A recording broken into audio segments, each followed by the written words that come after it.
section, we're going to talk about packaging and handling and storing drugs.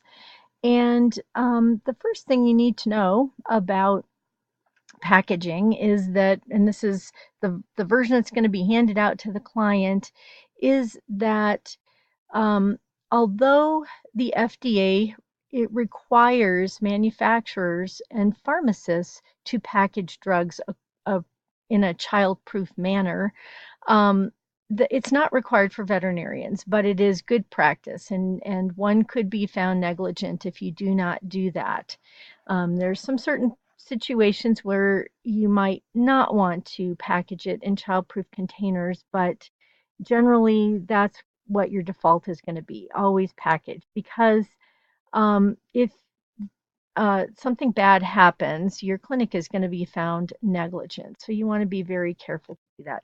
An exception might be if you have a client that has arthritis where they have difficulty getting into the packaging, um, but all childproof caps can be kind of reversed, or many can be reversed, so that a person that does have that situation can make it easier for themselves. You can talk to them about, how they can do that, but warn them that if they have any children that come into the home, they will want to have the package in a place where the child cannot get to it.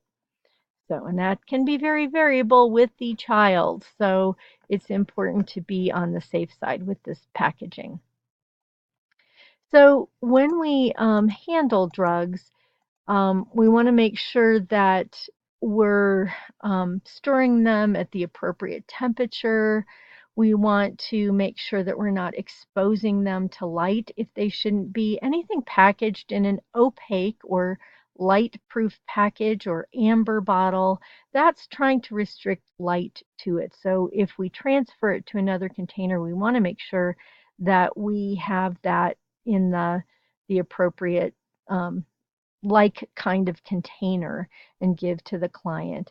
So the other thing that many pharmacies are on open shelving and in a lighted area, but if there is something that's especially sensitive to light, you want to put it in a cabinet with a door on it so that it gets very limited exposure to light. Usually those things are packaged in that kind of container and that can sit on a shelf in the light. Um, we want to make sure that we do not use expired drugs. So that should be, aside from the looking for the name of the drug and making sure it's the appropriate drug and maybe tablet size and all of that, you want to next look to the expiration date. And just realize that yesterday the drug may not be expired, but today it might be, or it might have been a week or a month since that drug was pulled off the shelf and dispensed to somebody. And so you always, always want to make sure that you check that expiration date. If you put something into very temporary type um, of container, such as a syringe or maybe a vial to take to another part of the clinic, these labels that I'm showing down here are very handy to have to just temporarily label something. At CSU, when you get into the anesthesia area, they do have you drop drugs, or they help you draw them up, I should say, because many of those are controlled substances, and then they are labeled with these little temporary labels. You can get distracted, and coming back to something later on, you may not remember what you put into what syringe, so you want to be careful with that. Environmental considerations. Generally, the drugs are labeled as to how to store them. So they also arrive with special packaging if they need to be kept cold. So that will be your first clue. If it comes with some dry ice in the package, or just ice packs, it needs to be kept cold. And then you want to make sure that you know what those are. You can read these temperatures. They're in your book as well.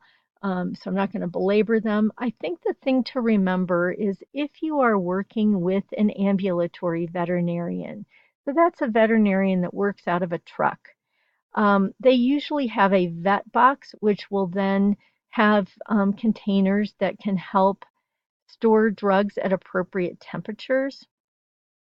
But if that gets taken out and put into the front of the truck for some reason, you want to be careful to not leave something in a truck cab for very long.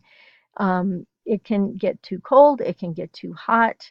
So you need to be very careful with those kinds of practices to make sure that you don't leave things out for a long time.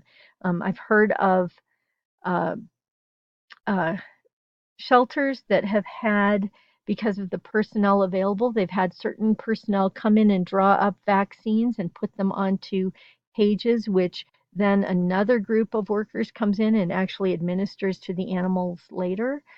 After you've mixed something up, it typically has come out of a refrigerator. It really shouldn't be sitting out at room temperature for very long.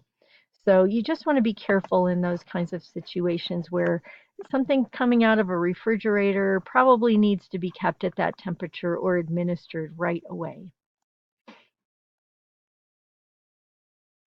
So some other things that you'll see when you get the packages, I did talk about how tablets are typically come in a bottle with some cotton at the top. That's simply to keep them from getting shaken up too much in the package on the way there.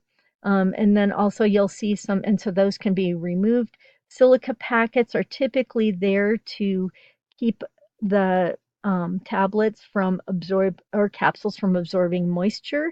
You can leave those in, you can take them out if they get cumbersome.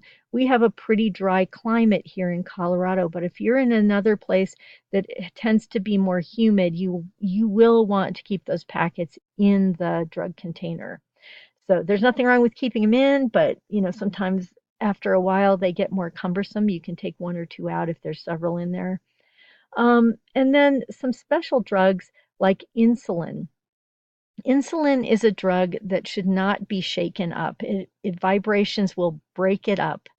So when you do give insulin to owners to administer to their animals, you'll show them how to gently roll the bottle between their hands to just gently mix it, but never to shake it up. Reconstituted drugs, they have no preservatives. So what I'm talking about are, as you did with vaccines in your first semester class, you reconstituted a dry vaccine with what's called a diluent or a diluting solution, and those should be used right away. There are some antibiotics that we mix up that way as well. And so we will typically mix them up for clients and then tell them they need to be refrigerated. So you want clients to know that. Sometimes you can send them home with an ice pack if they are a ways from getting home or have other stops on the way or it's very hot. Always offer that because you do want the antibiotic to maintain its viability. So just understand if we have mixed something up from a dry powder, that usually needs to be refrigerated because it doesn't usually have any preservatives in it. And then multiple dose vials. These are typically vaccines. Again, we tend to use them in the large animal area more than the small animal area. But these are vials that have, just like your normal vaccine vials, they'll have a rubber septum on the top that should be um, sterilized by taking some alcohol and rubbing it across the top of that vial. If you're the next one to use it, if you're not the first one to use it. So you just want to take extra precautions with those kinds of vials and don't store them in areas that are going to get dust collecting on the top of them. They either need to be in a refrigerator or a closed environment so that they do not get dust on the top of them. So, controlled substances require special storage and handling procedures. A controlled substance is a substance that has the potential for addiction, psychologic addiction, and or abuse. So, physical addiction or psychologic addiction or drug abuse, which usually goes along with the addiction properties of them. Um, so they need to be kept in a locked, storage area. We need to have a drug log that logs the use of these drugs, and that needs to be kept for 2 years, typically with the locked storage. And regulatory agencies will come in and they will look for these drug logs and want to see how you store these drugs. So there's some special things that you need to have for that. Your book outlines storage handling procedures. I'm going to go over some highlights of that, but your book goes into more depth about that. So the drug log. The drug log needs to be maintained in a certain way. Different clinics will have different types of these. Some of them will be electronic. Some of these will be on paper like this. It's generally considered good practice to have like one of those theme books you might remember from high school, where if you rip a page out, it's noticed rather than a loose leaf folder. I have had uh, an OSHA training where they talked about having just a page on a clipboard for every different controlled substance bottle. And that makes it easy for people to find it. They don't have to go to great lengths to look at it. Your clinic will have a particular way to do this that they have chosen to do. We'll go over controlled substance drug logs in lab as well.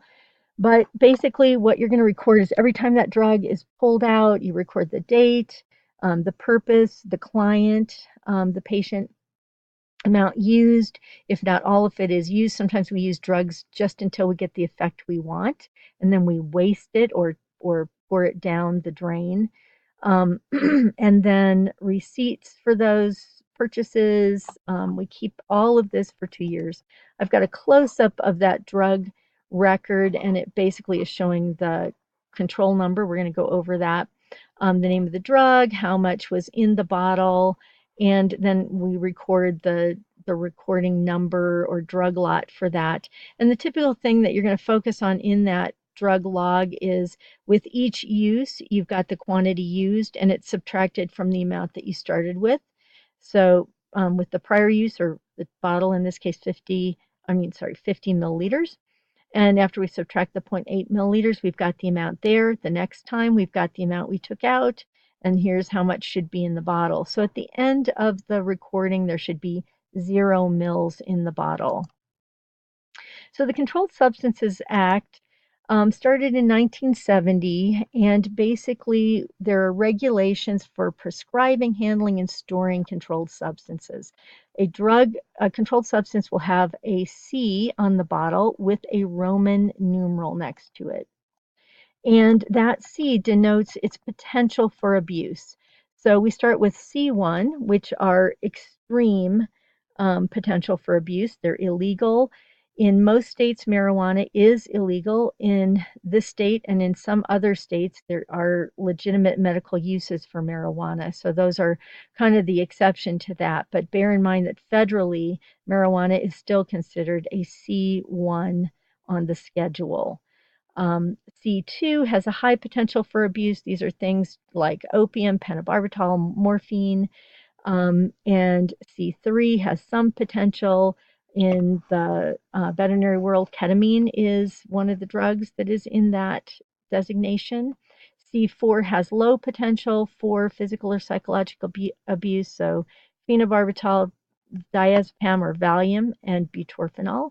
And C5 is low. So the higher the number, the lower the potential for abuse, and these are usually subject to state or local regulation.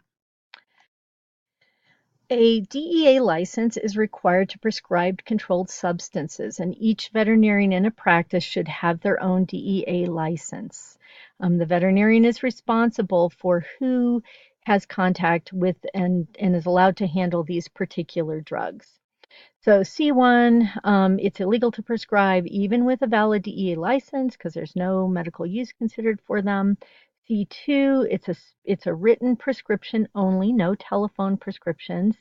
And there's a special form, DEA 222. There are no refills for this drug. There's a new prescription that has to be written each time.